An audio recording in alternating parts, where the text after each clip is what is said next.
con expectativa de Dios, con la única expectativa en Cristo. No tenemos expectativa en nada más. Ningún hombre califica para nuestra expectativa y esperanza sino Cristo. Amén. El Cordero.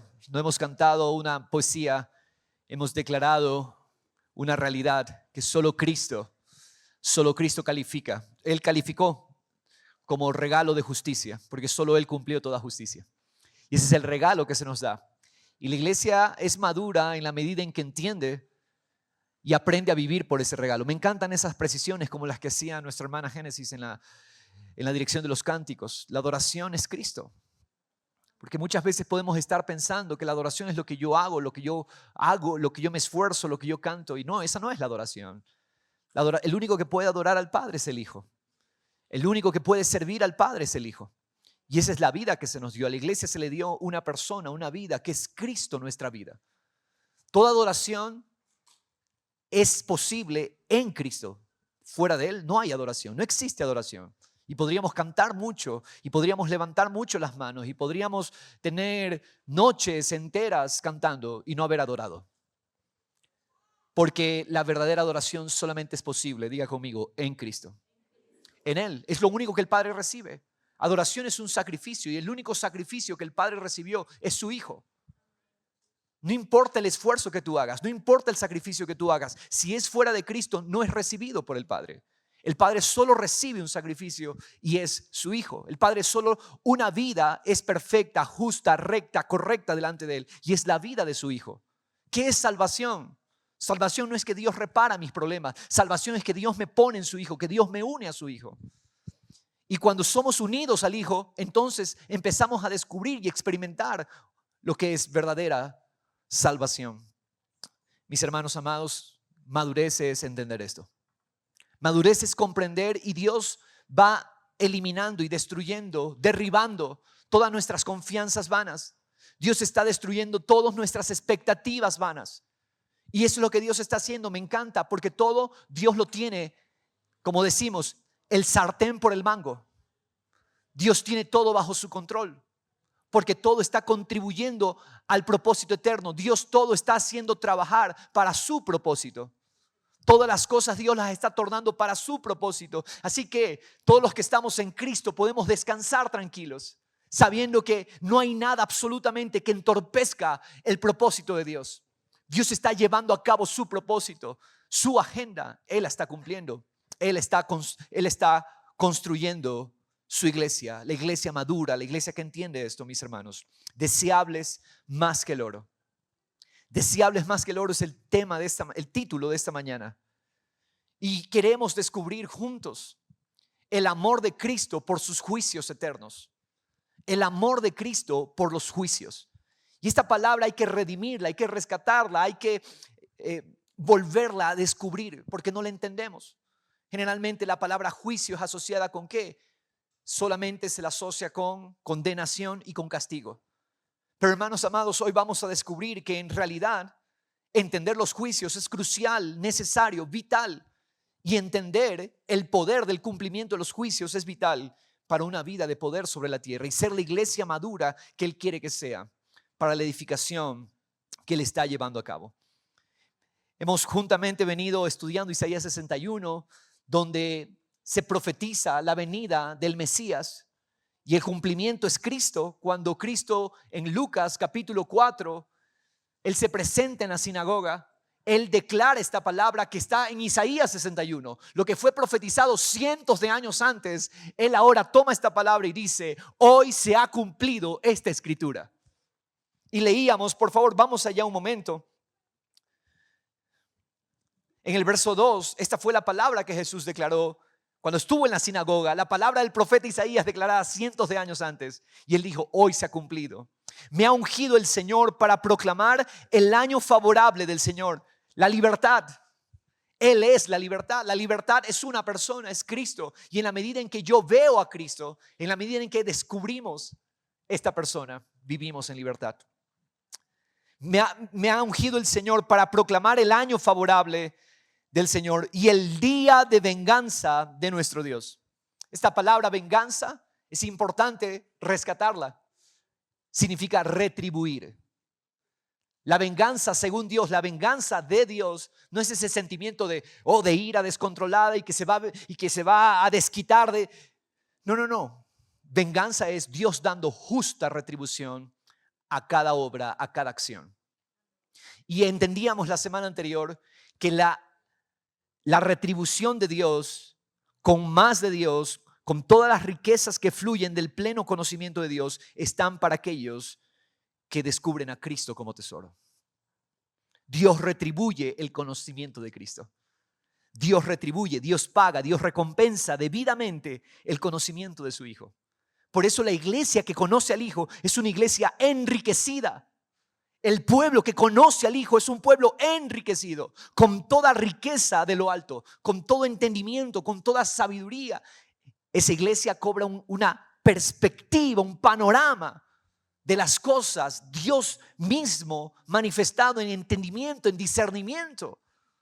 Es una iglesia que puede discernir los tiempos, una iglesia que se invierte en el conocimiento del Hijo, un pueblo que se invierte en el conocimiento del Hijo. Pero también Dios retribuye todo aquello que no tiene que ver con el Hijo, y Dios lo retribuye con menos de Él. Es decir, la verdadera maldición, la verdadera condenación es rechazar el conocimiento del Hijo. Esta es la condenación que vino a los hombres. Los hombres amaron las tinieblas y rechazaron al Hijo. ¿Qué es condenación? Condenación es cada vez que los hombres rechazan al Hijo. Nuestra vida está entonces en amar al Hijo y descubrirlo a Él, mis hermanos amados. Porque Jesucristo dijo: yo soy el cumplimiento del año favorable y yo soy el cumplimiento del día de venganza. En Jesucristo se define la recompensa eterna, la recompensa de Dios, y también el castigo divino está definido en Cristo. ¿Qué es lo que Dios condena y castiga? Todo aquello que rechaza el conocimiento del Hijo. Vida es el conocimiento del Hijo. Podemos repetirlo y podemos declararlo. Vida es el conocimiento del Hijo. En la medida en que conocemos al Hijo, nos volvemos recompensados por Dios, retribuidos por Dios con más de Él. Hermanos, y al rescatar estas palabras, una palabra tan perdida como venganza, al entenderla como retribución, entonces esto nos trae al punto de que necesitamos entender la justicia de Dios. Necesitamos entender cómo Dios opera en justicia, porque allí está el secreto. ¿Qué fue lo que hizo Cristo? ¿Por qué Cristo recibió todo honor y el Padre lo exaltó hasta lo sumo? Porque Cristo cumplió toda justicia. Hermanos, toda definición de justicia aparte de Cristo es una definición que se queda corta. Toda definición aparte de Cristo es una definición que se queda muy corta de lo que verdaderamente es el significado y la definición. Cristo es el regalo de justicia. Cristo se hizo nuestra justicia. ¿Por qué? Porque solamente Él es el cumplimiento de la justicia. Solamente Él cumplió los juicios de Dios. Vamos a la primera carta a la iglesia de Corinto, en el capítulo 1. ¿Qué llamado Dios está haciéndonos? Es abrazar esta sabiduría. Abrazar a Cristo como sabiduría y aprender a caminar en ella. Necesitamos sabiduría para vivir los tiempos que vivimos. Y es imposible sin el conocimiento del Hijo. No hay sabiduría a su vecino. No hay sabiduría sin el conocimiento del Hijo. La sabiduría de Dios se revela en el Hijo. El versículo 18, por favor, leemos. Capítulo 1, 18. Porque la palabra de la cruz es necedad para los que se pierden. ¿Qué es la palabra de la cruz? Es necedad para los que se pierden. Es locura. Tropezaron judíos, tropezaron griegos. ¿Por qué? Porque no era lo que ellos esperaban. Y de igual manera, la palabra de la cruz, esta palabra en la cual queremos depositarnos, invertirnos, conocerla, puede ser locura para muchos. Es necedad para el mundo. ¿Por qué? No, pues, si no es lo que yo quiero y tú me das otra cosa, oye, yo no quiero eso. Si estamos buscando a Dios por cosas, si estamos buscando a Dios por resoluciones de nuestros problemas, la palabra de la cruz se va a volver necedad para nosotros.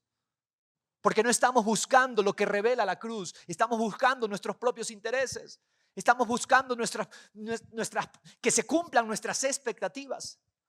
Entonces, cuando algo no luce como lo que yo esperaba, eso de allí me parece ridículo, me parece tonto, me parece necio. La palabra de la cruz es necedad porque derriban o va en contra de nuestras expectativas, va en contra de nuestra inclinación natural. Nuestra inclinación natural quiere resolver problemas. Entonces venimos a Dios a que resuelva nuestros problemas, pero cuando vemos que la palabra de la cruz es totalmente diferente a lo que tiene una expectativa totalmente diferente a la mía, entonces, oye, eso es necedad. No me hables de eso. ¿Para qué pierdo el tiempo? La palabra de la cruz es necedad para los que se pierden. Pero para nosotros, los salvos, ¿qué es? Poder de Dios. Hermanos, hay que entender, el poder de Dios está ¿en dónde? En la palabra de la cruz. La palabra de la cruz es poder de Dios. Entonces, ok, Señor, quizás vine con expectativas incorrectas. Quizás tengo, Señor Dios, motivos y metas diferentes a los de la palabra de la cruz. Pero, Señor, me pongo de acuerdo. Porque dice, es poder de Dios para los salvos. Está escrito, verso 19. ¿Qué está escrito? Destruiré la sabiduría de los sabios. Todo el que se cree sabio, su sabiduría, Dios la derriba. Dios destruye toda sabiduría de los sabios. Dios no tiene nada que ver con la sabiduría de los sabios, de los entendidos de este tiempo. Busca la sabiduría más alta de este mundo que no considera a Cristo y es necedad delante de Dios. Destruiré la sabiduría de los sabios y el entendimiento de los inteligentes. ¿Qué haré? Dice Dios. Desecharé. Toda sabiduría que no tiene a Cristo como delicia es necedad. ¿Y sabes qué Dios está haciendo con eso? Destruyendo. Dios está en un plan. Destruir la sabiduría de los sabios. Destruir el entendimiento de los inteligentes. Para dejar solo una sabiduría, que es Cristo. Vamos al verso 23. Pero nosotros predicamos a Cristo crucificado. ¿Cuál es nuestro mensaje? La palabra de la cruz. ¿Qué predicamos? Cristo crucificado. ¿Qué es Cristo crucificado? Piedra de tropiezo para los judíos. Los judíos no podían soportar este mensaje. Los judíos no podían tolerar este mensaje. ¿Por qué razón? ¿Cómo Dios se puede hacer hombre? Ese es un cuestionamiento en la mente de los judíos. ¿Cómo Dios puede tomar naturaleza de hombre? Dios no se puede hacer hombre. Sí, hay un Mesías, pero es hombre, no es Dios. Ellos esperan un Mesías hombre. El judaísmo espera un Mesías hombre. Es más, tú los escuchas y ellos dicen, el pueblo de Israel, ellos se ponen el nombre Israel, dice, somos el siervo de Dios, somos el Mesías. Es un rechazo abierto a Cristo. Para ellos es una locura, una necedad. Piedra de tropiezo, dice, para los judíos. Piedra de tropiezo es la palabra escandalizarse. Escandalizarse, ofenderse. La venida de Cristo, la revelación de Cristo, Cristo crucificado, para ellos era una ofensa. Nuestro Mesías, nuestro Rey muriendo, eso no es posible. Por eso no pudieron recibirlo.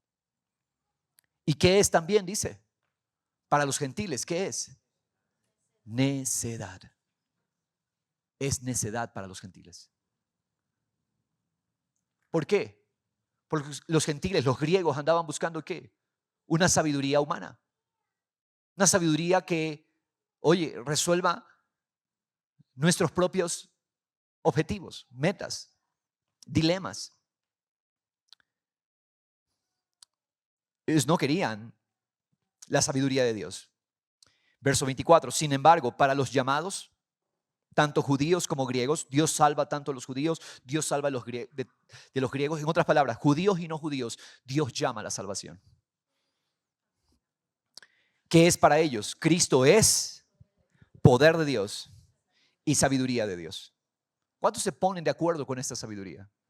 Señor, yo quiero a Cristo, poder de Dios y sabiduría de Dios. Conocerlo. Esa es, mis hermanos, la palabra de la cruz. La palabra de la cruz no hace referencia a un símbolo. La palabra de la cruz hace referencia a la sabiduría de Dios manifestada a los hombres. ¿Qué es la palabra de la cruz? Es Dios revelando su sabiduría. Es Dios dándonos el poder para vivir por una sabiduría más alta. ¿Qué es la palabra de la cruz? Repito, no es un símbolo. La palabra de la cruz no es un símbolo. Un madero allí, dos maderos cruzados. No, eso no es la palabra de la cruz. La palabra de la cruz es Cristo en sabiduría siendo revelado.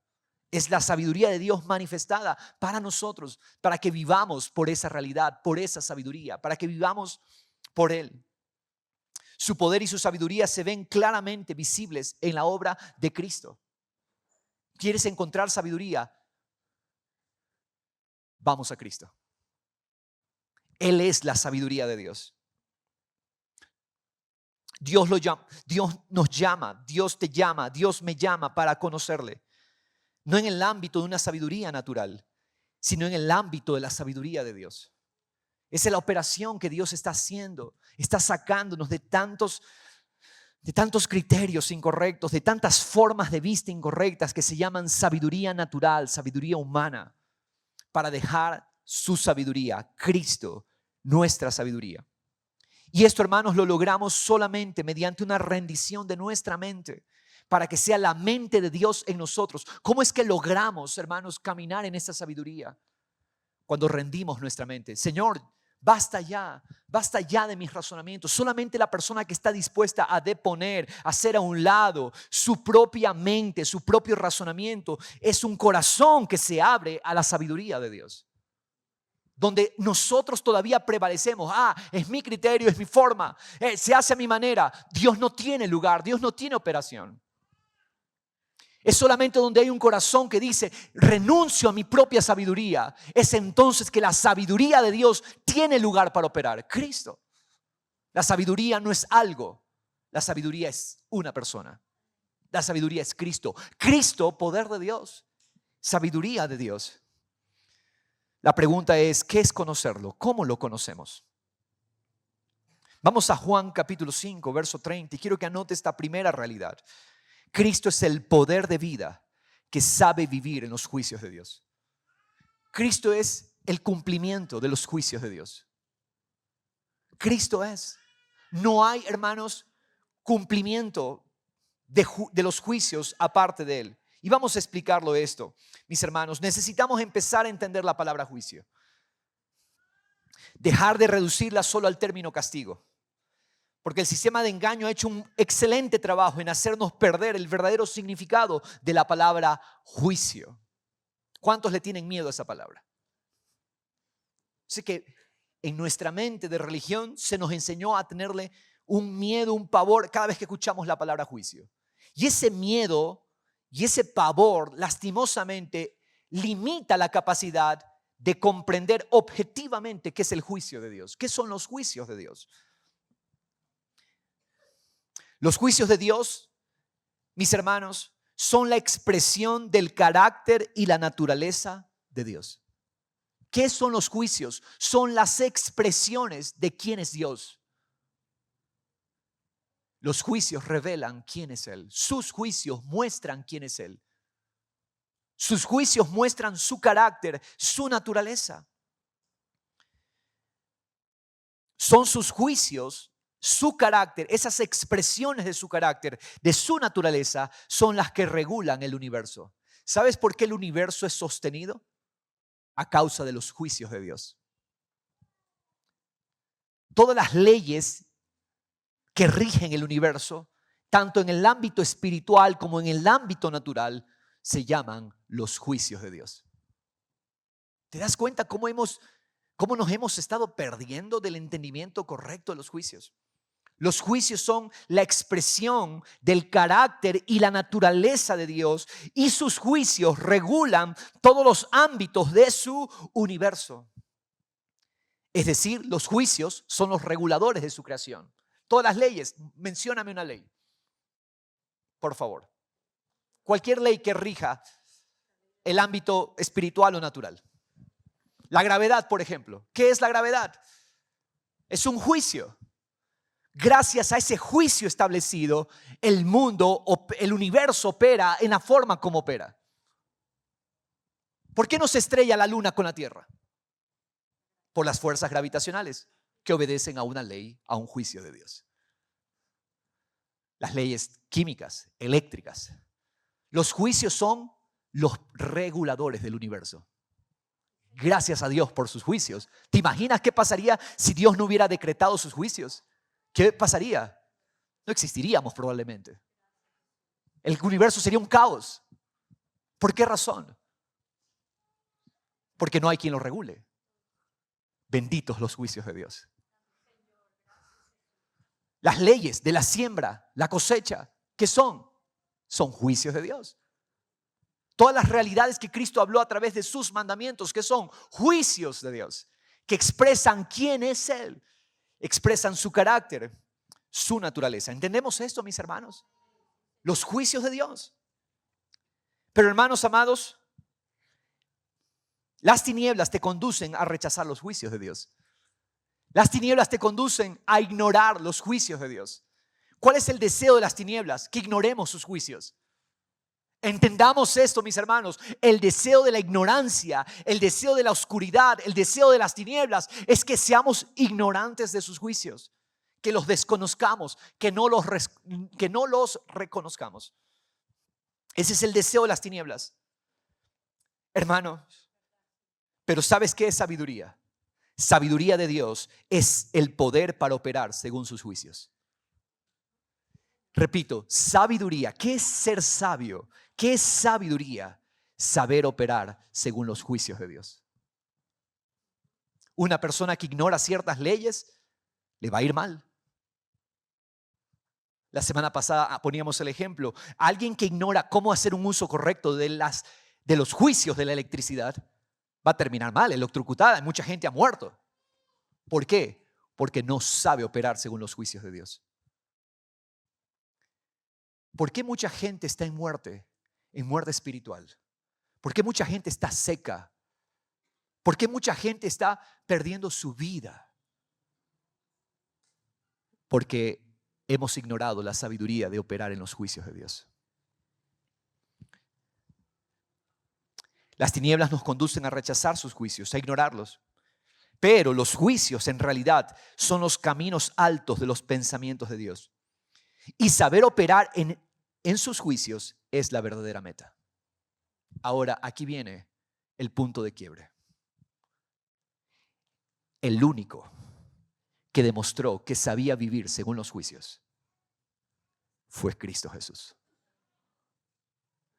Cristo Jesús es el que sabe operar perfectamente en armonía con los juicios de Dios. ¿Sabes por qué? Porque todos los juicios están en Él. Porque todos los juicios son en Él, existen en Él. Dice la palabra que es por medio de Cristo que el Padre sostiene el universo. El Hijo sostiene el universo. Quiere decir que el Hijo que sostiene el universo es el único que sabe vivir conforme los juicios, según los juicios del Padre. Y es por eso que Jesús venció. Mi hermano, es por eso que Jesús es el único que calificó para hacer la justicia del Padre. ¿Por qué? Porque es el único que sabe vivir en armonía con todos los juicios de Dios. Cristo es el cumplimiento de los juicios. Mira lo que dice el versículo 30 en Juan capítulo 5. Yo no puedo hacer nada por iniciativa mía. Nada en Cristo hombre fue independiente. Absolutamente. Nada Jesús hizo independiente del Padre. Nada por iniciativa mía. Mira lo que dice. Como oigo, así juzgo. Y mi juicio es justo porque no busco mi voluntad, sino la voluntad del que me envió. Cristo sabe operar en perfecta armonía con el Padre. ¿Por qué? Porque depende perfectamente del Padre. Una vida que depende es una vida que sabe operar armoniosamente en la voluntad del Padre. Cristo entonces es la vida armonizada a los juicios de Dios.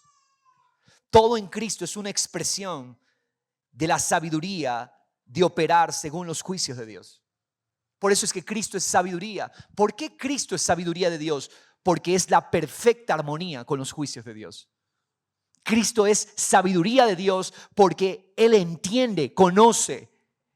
El Hijo de Dios encarnado ha puesto en su corazón todos los juicios del Padre. Él conoce, Él sabe operar con eso. Y es por eso que a eso se le llama sabiduría. Cristo es una vida ordenada al deseo y propósito eterno. Todo en Cristo es conforme a la justicia de Dios.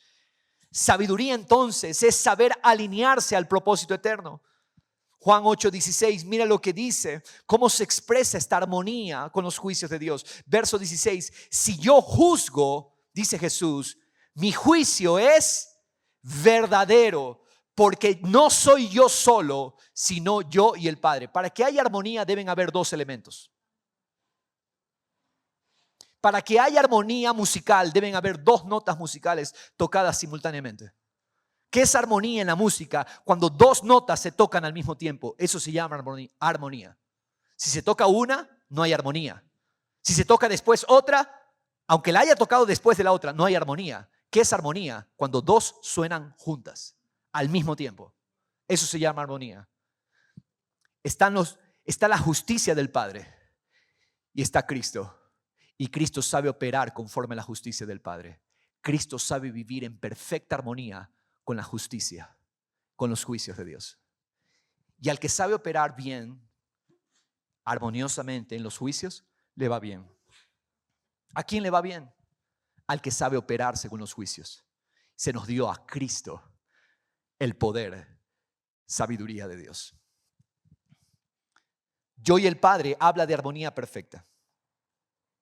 Si el obrar de Jesús era individual del Padre, era un juicio falso. Por eso Jesús dice, mi juicio es justo porque no es mío, es por el Padre.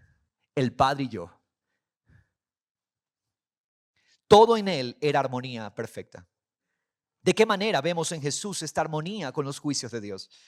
Vamos a ver 5 aspectos en los que todo en Cristo era armonía con los juicios de Dios.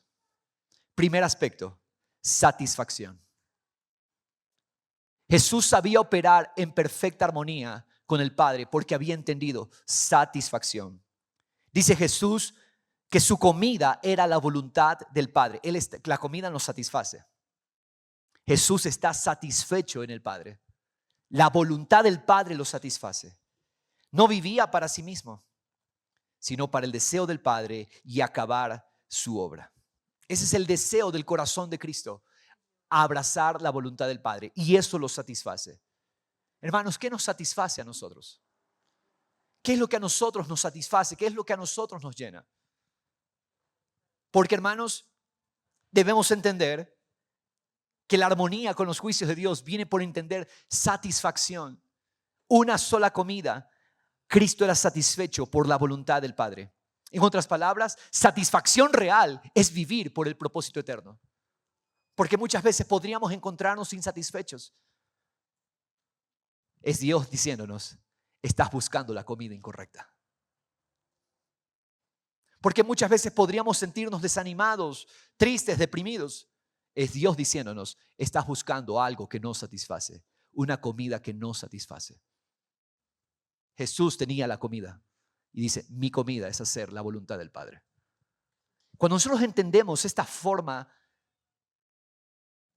de la sabiduría de Dios y cuando la abrazamos en el corazón, empezamos a vivir una vida realmente satisfecha. Porque tú puedes alcanzar tantas metas y al final darte cuenta, ninguna te satisfizo. Ninguna fue suficiente para satisfacernos. Oh sí, si tan solo alcanzo esa meta. Ok, la alcanzamos. ¿Cómo estamos al siguiente día? Insatisfechos. Alcanzaste ese aumento salarial. Alcanzamos tantas cosas. Ninguna de esas cosas califica para satisfacernos. Jesús lo tenía claro. Jesús tenía claro. La satisfacción está en el propósito eterno. El propósito del Padre.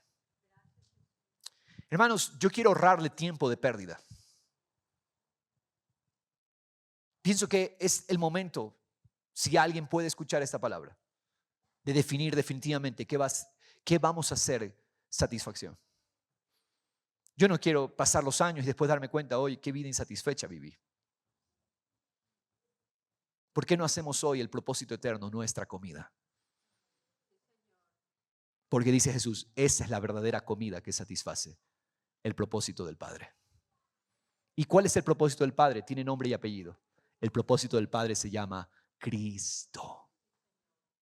Se llama Cristo. Segundo aspecto, cómo Jesús vivió en armonía con los juicios de Dios por sus decisiones. Decisión. Primero era satisfacción, segundo, decisión. Quiere decir, Jesús no hacía nada por sí mismo. Jesús no hacía nada por instinto o por deseo. Porque si Jesús hacía las cosas por instinto o por deseo, cuando Él fue tentado, entonces Él hubiera sucumbido a la tentación. Pero Jesús no hacía las cosas por deseo o por instinto. En Él estaba tomada la decisión. Yo voy a vivir por la palabra que sale de Dios. Jesús es el corazón y el poder para vivir por lo que dice Dios. No por instintos, no por deseos, no por emociones. Hermanos, Jesús no vive por emociones. Y no significa que no las tiene. Pero las emociones no lo controlan. Las emociones no lo gobiernan. Jesús no vive por instintos. Jesús no vive por deseos. Jesús vive por la decisión. Lo que el Padre ha dicho, esa es mi decisión. Cuando fue tentado, Él respondió, escrito está. Porque el amor por lo que Dios ha dicho va a gobernar la vida de Él. ¿Qué gobierna nuestras vidas? El amor por Cristo. El amor por revelarlo a Él, el amor por manifestarlo a Él, el amor para que otros puedan verlo a Él. Cuando tú tienes ese amor como el valor más alto, entonces tú vas a poder tomar decisiones. Cuando vengan instintos, cuando vengan deseos, cuando las emociones se descontrolen, tú vas a poder decidir bien. Es el poder para la decisión. Pero solamente vamos a tener poder para las decisiones cuando nosotros tenemos un valor supremo por lo que el Padre ha decretado y no por los instintos o los deseos. Tercer aspecto, mis hermanos, ¿cómo vemos esta armonía con los juicios de Dios en Jesús? Diseño. Él entendía el diseño. De hecho, en Cristo se consuma el diseño del Padre. Jesús restauró el valor original de la ley de Dios. ¿Qué era la ley? La ley era un intento, la ley escrita me refiero, Moisés tomando nota de lo que estaba viendo en el cielo. ¿Cómo haces una copia con palabras de lo que está en el cielo?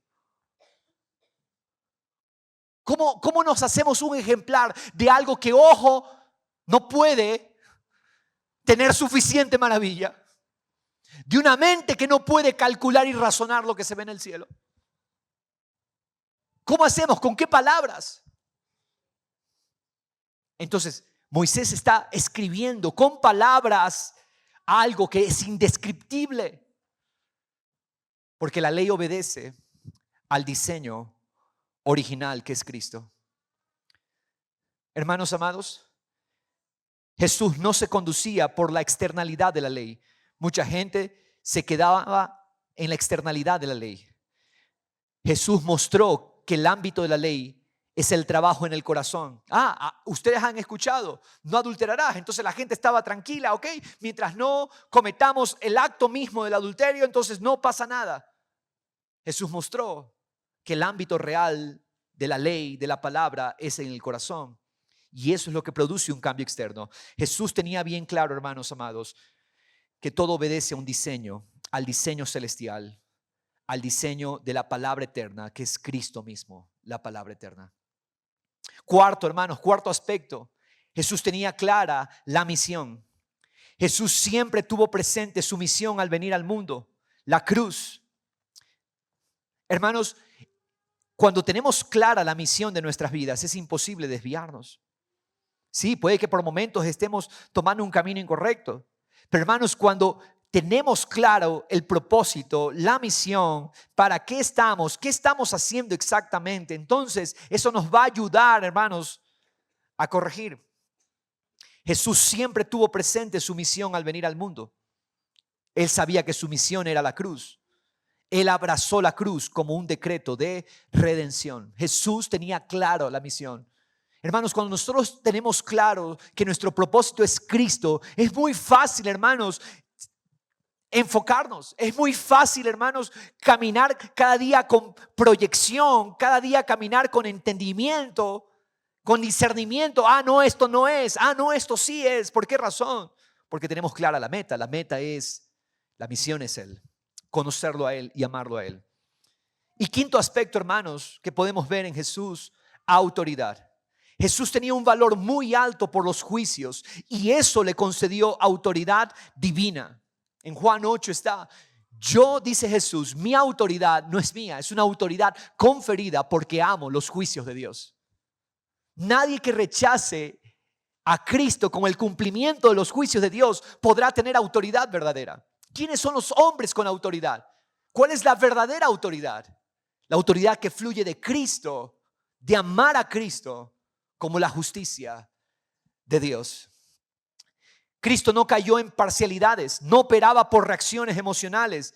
Cristo operaba por alineación espiritual. Nunca lo gobernaron los instintos, los deseos, y eso le confirió a él autoridad. Por eso es que Cristo triunfa en el propósito eterno. Ahora, Cristo es el cumplimiento de los juicios. ¿Y eso qué tiene que ver con nosotros? Que a la iglesia se le llama a entender los juicios de Dios en Cristo. La iglesia cumple su propósito al saber vivir según los juicios de Dios. Necesitamos regresar al valor que tienen los juicios de Dios.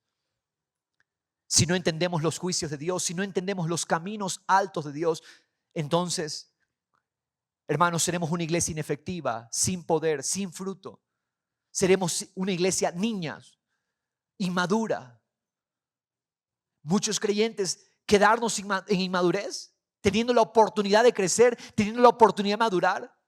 Al niño tú tienes que estarle diciendo, no hagas eso porque te va a pasar esto. No hagas lo de aquí porque te va a pasar lo de acá. Oye, espérate. Haz esto, báñate, come. No rechaces eso en la comida. Eso te hace bien, come eso. ¿Por qué razón? Porque no entienden los caminos altos. Un niño no entiende los principios altos. Y hay que estarle diciendo, eso está bien, eso está mal. Pero cuando los caminos de Dios están en el corazón, cuando los caminos de Dios cuando Cristo es el tesoro del corazón y Cristo cumplió los juicios de Dios, entonces ahora Cristo es el criterio y tú caminas con criterio en la vida. Tú caminas con entendimiento, caminas con discernimiento. Eso es lo que diferencia al maduro del tierno. Eso es lo que diferencia al que, pastor, ¿esto es pecado? ¿Sí o no? Pastor, ¿hacer esto es bueno o es malo? ¿Eso qué revela? Niñez. ¿Qué revela? Inmadurez. ¿Será bueno o será malo esto? Sí, por un tiempo es necesario enseñar. Esto es bueno, esto es malo.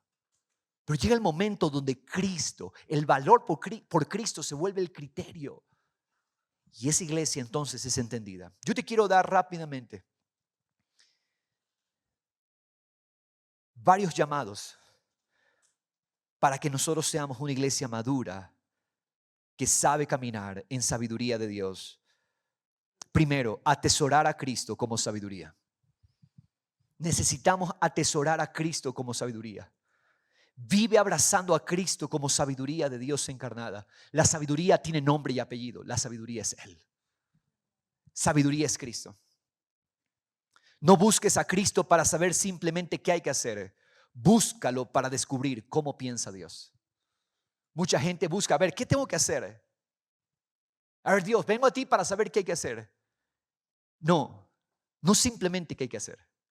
¿Cómo piensas tú, Dios?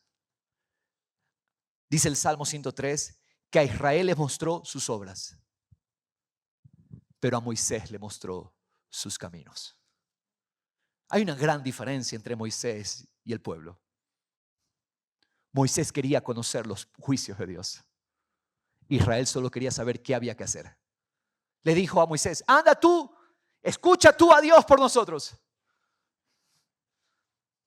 Eso revela un pueblo inmaduro. Un pueblo que no quiere entender cómo piensa Dios, cómo discierne Dios, cómo entiende Dios. Pero Dios en Cristo está revelando sus caminos. No busques a Cristo para saber qué hay que hacer, búscalo para entender cómo piensa Dios. Deja de vivir por estrategias humanas y empieza a vivir por revelación y discernimiento espiritual. No hay fórmulas, al menos a la manera de los hombres. No hay fórmulas aquí. La fórmula es dejarse abrazar y absorber por este amor que es Cristo. Cuando tú te dejas absorber por la vida de Cristo, entonces Cristo es lo que empieza a hacerse evidente en nosotros. Cristo es el que empieza a gobernar, Cristo es el que empieza a dirigir, Cristo es el que empieza a amar, Cristo es el que empieza a perdonar a través de nosotros. Es Cristo. Necesitamos atesorarlo como sabiduría. La sabiduría es Él. Primera a los Corintios 1:30. Para que tengas el pasaje. Segundo, entiende que los juicios de Dios están revelados en su palabra, y la palabra entendida como Cristo. Ningún juicio de Dios yo puedo entenderlo aparte de Cristo. Cristo es la explicación de la ley. Cristo es el cumplimiento de la ley. Cristo es la revelación misma de lo que antes estaba en sombra. No leas las escrituras solo para devocionales. Mucha gente lee, ok, vamos al devocional. No leas solamente para devocional. Discierne a través de la lectura, discierne a través de la meditación. ¿Cuál es el pensamiento de Dios en Cristo? No leemos para, ya estar tranquilo, ya leí, estoy más tranquilo. No, voy a la escritura, quiero entender cómo piensa Dios y cómo esto se cumple en Cristo. ¿Entendemos, hermanos? Necesitamos cambiar, necesitamos madurar, hermanos amados, porque si seguimos leyendo la Biblia de forma devocional, seremos niños. Y no maduraremos y no cumpliremos el propósito eterno. ¿Por qué vamos a las escrituras? No voy para sentirme bien conmigo mismo. Voy a las escrituras para entender los caminos altos de Dios. Cómo piensa Dios. Cómo todo esto se cumple en su Hijo Jesucristo. Es lo que Dios está queriendo. Ese es el crecimiento. Esa es la madurez. Un pueblo entendido en los caminos altos de Dios. Por eso los salmistas alababan los juicios de Dios. Salmo 119:7, Hebreos 5:14. No leas las escrituras con un fin simplemente devocional. No, voy a ver cómo piensa Dios. Pero no está en un libro escrito. Es por revelación. Cuando tú te dispones en la escritura, el Espíritu de Dios te toma y te muestra a Cristo en ella. Y empiezas a entenderlo. Tercero, abraza el fuego del discernimiento revelado. Sé que este mensaje no es tanto de niños. Es un mensaje que nos empuja a la madurez. Pero es necesario. Hermanos, si queremos ser la iglesia que Él está esperando en este tiempo, abraza el fuego del discernimiento revelado. Amós 3:7, Isaías 33:6. Anótalos, por favor. Necesitamos el discernimiento que viene por el conocimiento revelado de Dios. No son enseñanzas, es revelación de Dios. Dios está buscando corazones a los cuales hablarles, revelarse. Cosas que ojo no vio, ni oído yo, ni han pasado por la mente del hombre. Son las cosas que Dios ha preparado para quienes, para los que quieren el entendimiento, para los que ven que en Cristo está la revelación del Padre. Hermanos, anhelemos escuchar la voz de Dios, la voz del Espíritu en lo individual, pero también en la comunidad. ¿Nos reunimos para qué? Para cumplir un rito. Vinimos, ok, nos vamos y cumplimos el rito del domingo. ¿En serio? Hermanos, perdimos el punto si ese fue el propósito.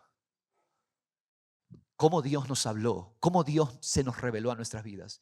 De todo lo que se pudo haber dicho esta mañana, de todo lo que pudiste haber escuchado, cómo Dios se reveló a tu corazón esta mañana. Cómo Dios te habló. Ahora entiendo algo que no veía, ahora discierno algo que no veía. Porque hermanos, si no, perdimos el tiempo.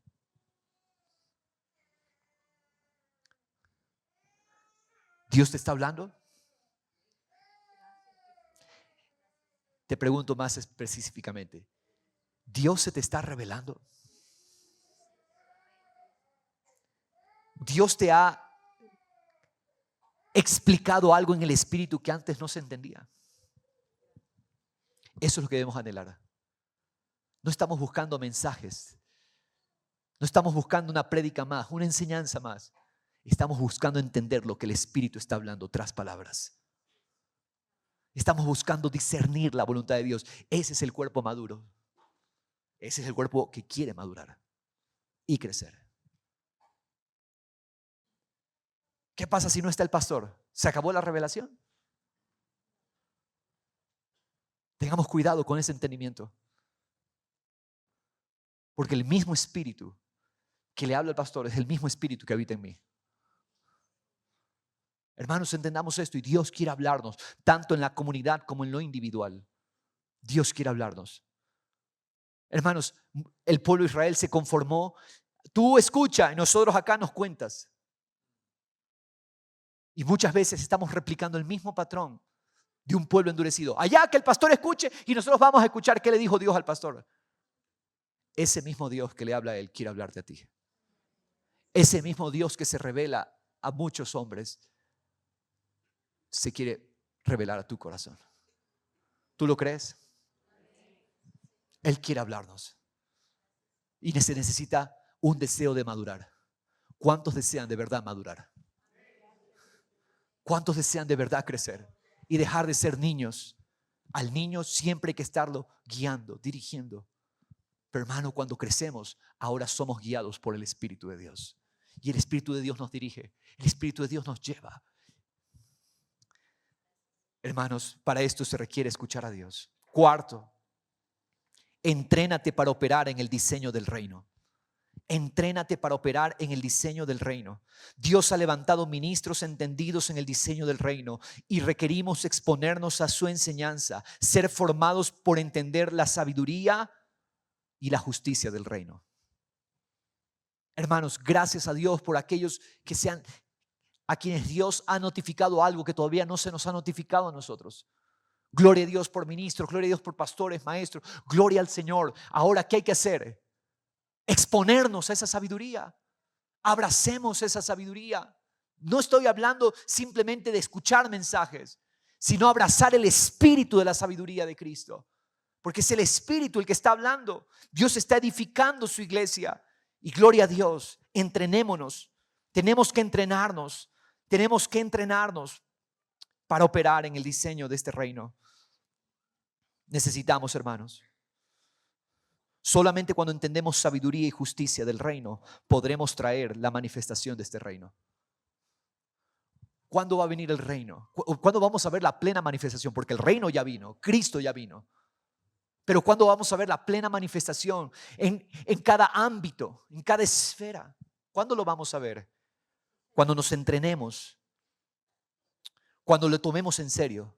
Un entrenamiento es tomarse algo en serio. Mucha gente se lo toma deportivamente. Se lo toma de manera amateur. Oh sí, conocer a Dios, escuchar a Dios, sí, deportivamente. Nunca va a crecer. A menos que nos tomemos en serio el diseño del reino. A menos que nos tomemos en serio el conocimiento de Cristo. No es un deporte y no es menos importante. De hecho, allí se encuentra todo resuelto. Todo lo que la gente se preocupa, ¿qué voy a comer? El pan, el negocio, todas las cosas por las que la gente natural se preocupa. Cuando tú te ocupas del conocimiento de Cristo, todo está resuelto allí. Por eso es que el corazón que se ocupa en el conocimiento de Cristo no está preocupado por resolver otras cosas, porque todo eso ya está resuelto. Todo eso está resuelto, pero seguimos como niños queriendo resolver algo y perdemos la vida, nos enfermamos, perdemos el sueño, perdemos tiempo, años, porque nos dedicamos a pasar tiempo en las añadiduras ya resueltas. Busca el reino y todo lo demás será. Pero estamos peleando por las añadiduras y nos hemos olvidado del diseño del reino y seguimos siendo niños. Quizás muchos no estén entendiendo eso. Oro que Dios nos revela en los corazones. Pero yo sé que muchos, y hablo a jóvenes, sé que muchos lo están entendiendo. Dios nos está llamando a un nuevo nivel de madurez, iglesia. Este no es un mensaje de entretenimiento, sí. Y no tengo nada contra el que entretiene. Esa es su función, entretener. Ok, está bien. Pero si algo estoy seguro, es que Dios está trabajando con cada uno de nosotros porque quiere llevarnos a un nuevo nivel de entendimiento, a un nuevo nivel de discernimiento, madurez por el conocimiento de Cristo. Hermanos, y el que se sube al bus, le irá bien. El que quiera quedarse, seguirá como niño. Zarandeado por el diablo. ¿Cuántos desean madurar? Palabra de justicia, no es una palabra de niños. Dice Hebreos 5:14, no lo iba a leer, perdón. Bueno, no tengo la cita. Hebreos 5:14 o Hebreos 2 creo que es. Dice la palabra. La palabra de justicia es para los que tienen sus sentidos entrenados. ¿Cómo estamos pensando? ¿Será bueno esto? ¿Será malo? ¿Será que esto hay que hacer? No. Dejemos de vivir por eso. Pasemos al siguiente nivel. Diga conmigo, vamos a pasar de año. Vamos a pasar al siguiente nivel. Dios quiere que maduremos. Quinto. Manifiesta el juicio de Dios como justicia práctica en la tierra. ¿Para qué son los juicios de Dios? Para vivirlos en la tierra. Por el poder de Cristo. Nuestra responsabilidad es ser un testimonio del orden de Dios en la familia. Los juicios de Dios son para la familia. Los juicios de Dios son para la comunidad. Los juicios de Dios gobiernan la economía. Los juicios de Dios gobiernan la política. Somos la iglesia y nuestro llamado es hacer visible el carácter justo de Dios en todas las decisiones y acciones. En medio de una época donde reina la confusión moral, nosotros traemos la luz del reino. Hermanos, seamos la practicidad de este entendimiento. Hermanos, sus juicios gobiernan nuestra vida. Cuando abrazamos a Cristo, sus realidades comienzan a gobernar cada aspecto, cada ámbito, familia, educación, finanzas. Nuestro voto, nuestra responsabilidad civil cambia cuando entendemos lo que está en el corazón de Dios. Porque mucha gente sigue votando por socialismo y defendiendo el socialismo porque no ha entendido el corazón de Dios. Porque no entendemos los caminos de Dios. Y no estoy defendiendo un candidato. Pero creo que ya se acabó el tiempo. Porque hay una iglesia que está madurando. Ese tiempo donde tenemos que escoger entre el menos peor. Se acabó. Si es que hay una iglesia que quiere madurar.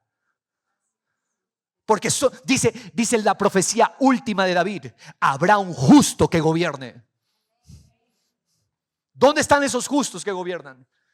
En Cristo, en el poder de Cristo. ¿Cuándo se van a levantar? Seguimos teniendo que votar. ¿Cuál es el menos peor? ¿Creen que ese es el diseño de Dios? ¿Creen que esa es la voluntad de Dios? Pero ¿sabe por qué sucede? por una iglesia que se resiste a madurar, por una iglesia que se resiste a crecer, quiere seguir siendo niño. Y claro, no, ¿por qué mezclas la política con la iglesia?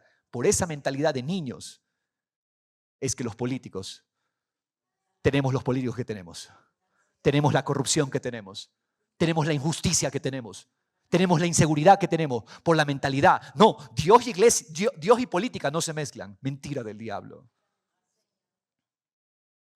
Habrá un justo que gobierne. ¿Qué era David sino un político? ¿Qué era Daniel? ¿Qué era Esther? ¿Qué era Josías? Creo que necesitamos entender el corazón de Dios, iglesia amada. Digo esto en amor. Dios quiere que maduremos. Dios quiere que maduremos, iglesia. Hermanos, los juicios son justicia práctica en la tierra. En medio de una época donde reina el caos, nosotros somos el orden. La iglesia es el orden. ¿Cuál es la esperanza de Ecuador? No es un político de esos. La esperanza de Ecuador es una iglesia que dice: voy a madurar y voy a crecer. Esa es la esperanza de Ecuador. Sexto, hermanos, vivamos como cuerpo siendo gobernado por la cabeza. Vivamos como un cuerpo gobernado por la cabeza. La iglesia no es gobernada por programas. La iglesia no es gobernada por tradiciones. Pastor, ¿por qué está cambiando eso? Eso no es como hacíamos las cosas. Es que no interesa la tradición. Lo que interesa es que la cabeza gobierna el cuerpo. Punto. No es que, pastor, siempre hemos hecho así, ¿por qué ahora vamos a cambiar? Noticia. Los hombres no gobiernan más la iglesia. La iglesia la gobierna la cabeza. Ni el pastor gobierna la iglesia. Quien gobierna la iglesia es Cristo. Él es la cabeza. Y se hace conforme la cabeza dice. Conforme la cabeza revela. La iglesia no es gobernada por la cultura ni por la emoción. La iglesia es gobernada por Cristo mismo. Escuchemos a la cabeza. ¿Qué tal si todo el cuerpo se conecta a la cabeza? No, todo cambia. Empecemos a escuchar la cabeza. Movámonos a su orden. Cuando Él dice, muévanse, nos movemos. A la orden de Él estamos. ¿A la orden de quién te mueves tú? Tus decisiones, ¿a la orden de quién están? Nos movemos a la orden de la cabeza. Cristo. Cristo es la cabeza. Hombre, mamá, esposo, esposa, escuchemos a la cabeza. Cuando escuchemos a la cabeza, nuestro hogar va a fluir en la armonía con los juicios de Dios. Callemos cuando Él calla. Hablemos cuando Él habla. Cristo, el hombre eterno, el que sabe operar en armonía con los caminos eternos, Él es nuestra cabeza. Porque entender sus juicios es el diseño original para gobernar. Mira lo que se proclama en la realidad eterna. Esto no es futuro, esto es actual. Apocalipsis 14:7. Mucha gente ve el Apocalipsis como un libro futuro. Inmadurez. Apocalipsis no es un libro futuro. Apocalipsis es un libro eterno. Y la eternidad es eternidad para hoy. Cristo es nuestro eterno presente. ¿Entendemos esto? Después vi volar en medio del cielo otro ángel que tenía un evangelio eterno para anunciarlo, el evangelio eterno, y anunciarlo a los que moran en la tierra y a toda nación, tribu, lengua y pueblo, que decían a gran voz: teman a Dios y den a Él gloria, porque la hora de su juicio ha llegado. ¿Dónde está? ¿Dónde está la hora de su juicio? Una iglesia entendida en sus juicios. Esto se canta. Esa es la adoración celestial. Adoren al que hizo el cielo y la tierra, el mar y las fuentes de las aguas. Apocalipsis 15:3. Cantaban el cántico de Moisés, siervo de Dios, y el cántico del Cordero. ¿Cuál es el cántico que se canta en el cielo? Grandes y maravillosas son tus obras, oh Señor Dios Todopoderoso. Justos y verdaderos son tus juicios. tus caminos. Oh Rey de los santos, de las naciones. Oh Señor, ¿quién no temerá y glorificará tu nombre? Pues solo tú eres único. La iglesia tiene una adoración al único. En Cristo adoramos al único, al santo. Porque todas las naciones vendrán y adorarán en tu presencia. ¿Por qué? Pues tus justos juicios han sido revelados. Los caminos altos de Dios. La forma como Dios trabaja. Cómo operamos en ellos. En el siguiente capítulo 16:7, oí también que del altar se respondía: así es, Señor Dios Todopoderoso, verdaderos y justos son tus juicios. Tenemos que empezar, hermanos, yo creo que hay que cambiar muchísimas nuestras canciones. Porque cantamos muchas veces emociones y no cantamos los juicios de Dios. ¿Por qué no cantamos los juicios de Dios? ¿Por qué no cantamos los caminos altos de Dios? Los pensamientos de Dios. Hermanos, creo que la palabra es clara. Yo quiero llamarte a esto, hermano amado. Renueva tu entendimiento respecto a la palabra juicio. Sus juicios son los caminos altos cumplidos en Cristo. Cristo es el cumplimiento de los juicios de Dios. No se halló a ninguno que pueda abrir el libro donde estaban los juicios de Dios, pero solo se halló a uno, al Cordero inmolado. Cristo es el cumplimiento de los juicios. El Cordero de Dios. Sus juicios, caminos altos. Segundo, estudia y entrénate para entender y discernir los juicios de Dios. Busca entender cómo Dios responde, qué Dios valora, qué Dios condena, qué Dios exalta. Así adoraba el salmista, justo, Salmo 119, 137. Justo eres tú, Señor, rectos tus juicios. Has ordenado tus testimonios con justicia y con suma fidelidad. Los salmistas alaban los juicios de Dios. Tercero, tenemos que entender cómo Dios trabaja, ese es el segundo. Cómo Dios responde, qué Dios valora. Tercero, ama la corrección de Dios. La semana pasada veíamos, el salmista decía: cuán bendecido soy por tu corrección. Inmadurez no recibe la corrección. Madurez es saber recibir la corrección. Ama la corrección, no rechaces el trato del Espíritu. Vive en armonía con los juicios, aceptando cómo Él nos está conformando a la imagen de Cristo. Y cuarto, hermanos, pídele a Dios discernimiento espiritual para entrenarte a ver las cosas desde su perspectiva, no desde lo emocional o lo popular, para lograr entender y aplicar sus juicios en cada área de nuestras vidas, decisiones, relaciones, prioridades. Es decirle a Dios: estoy dispuesto para esta obra. Revélame tus caminos altos, Señor, en Cristo, porque nada es fuera de Cristo. Revélame cómo Cristo cumplió, cómo Cristo cumple cada camino alto eterno. Dispongámonos para la sabiduría de Dios. Cristo es poder de Dios y sabiduría de Dios para nosotros. ¿Qué tal si disponemos nuestro corazón? Y le dice: Señor, quiero madurar. Quiero crecer.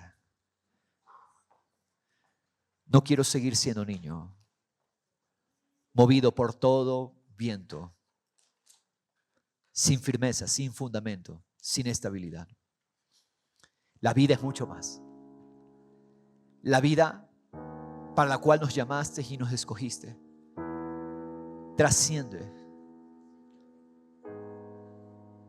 problemas y metas tan pequeñas. Tú quieres hacer de mí un corazón que ama a Cristo por sobre todo. Cristo cumpliendo todo camino alto. Cristo sosteniendo todo por la palabra de su poder.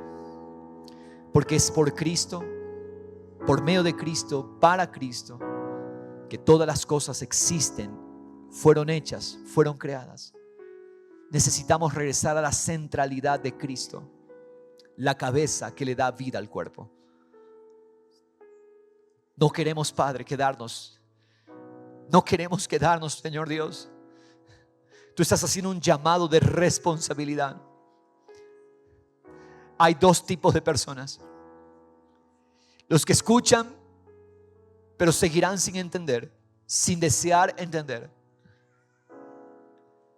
y quedarán en la inmadurez. Y cuando venga el viento serán fácilmente arrastrados. Cuando venga el cumplimiento de cada juicio tuyo, Señor, serán arrancados y derribados. Pero hay otro tipo de personas, Señor.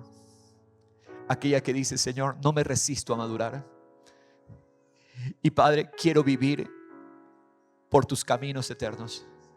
Quiero vivir por tu verdad eterna. Quiero vivir por lo único que tú amas, que tú bendices y que tú favoreces, tu Hijo. Quiero vivir por la vida del Hijo. Señor Dios, una iglesia entendida, una iglesia que discierne, una iglesia, Señor Dios, que está siendo, Padre, el reflejo y la expresión exacta de Cristo. Cristo es el reflejo y la expresión exacta del Padre. La iglesia es el reflejo y la expresión exacta de Cristo en esta tierra. Donde quiera que estemos, donde quiera que vayamos, seamos la expresión exacta de Cristo. Que Cristo lo llene todo. Que Cristo, el conocimiento de tu gloria, lo llene todo a través de nosotros. Señor, aquí estamos. Nos rendimos a ti para que el Espíritu de Dios nos dirija, para que el Espíritu de Dios nos gobierne. No estamos jugando a la iglesita. No estamos jugando a la religiosidad de asistir al culto. Eso ya dejamos para niños, Señor. Estamos entrenándonos en el entendimiento de la sabiduría y justicia del reino, Señor, para ser la expresión exacta de lo que tú quieres para ese tiempo, de lo que tú quieres para esta estación. Señor Dios, aquí estamos. Dile al Señor: Señor, respondo a tu llamado. Respondo a tu llamado de madurez. Respondo a tu llamado de entendimiento. Respondo, Señor. Heme aquí. Dile al Señor: aquí estoy. Aquí estoy, Señor. Mi corazón es tuyo. Incomódame, estréchame. Si es necesario, Padre, expándeme, ensánchame, para que yo pueda ser responsable con este llamado. Aquí estoy, Jesús. Aquí estoy, Señor. Me humillo, me entrego, me rindo, me inclino, Señor. Dile al Señor: aquí estoy, porque allí está escondida nuestra vida, y allí está resuelto todo. Todo lo que al mundo le preocupa, todo está resuelto en el Hijo. Nuestra vida está escondida con Cristo en Dios. Hay que descubrir. Si algo está escondido, quiere decir que hay que descubrirlo. No es para el perezoso, no es para el ocioso, es para el diligente. Porque encontrar un tesoro requiere diligencia. Tú eres el tesoro, Cristo. Y vamos a entender, Señor, quizás hayan cosas que no entiendo aún. Muchas cosas no entendemos aún. Pero, Señor, queremos más de ese tesoro. Ser conformados a esa imagen. En el nombre de Jesús te decimos: gracias, bendito Dios. Gracias, Señor. En Cristo Jesús. Amén y amén.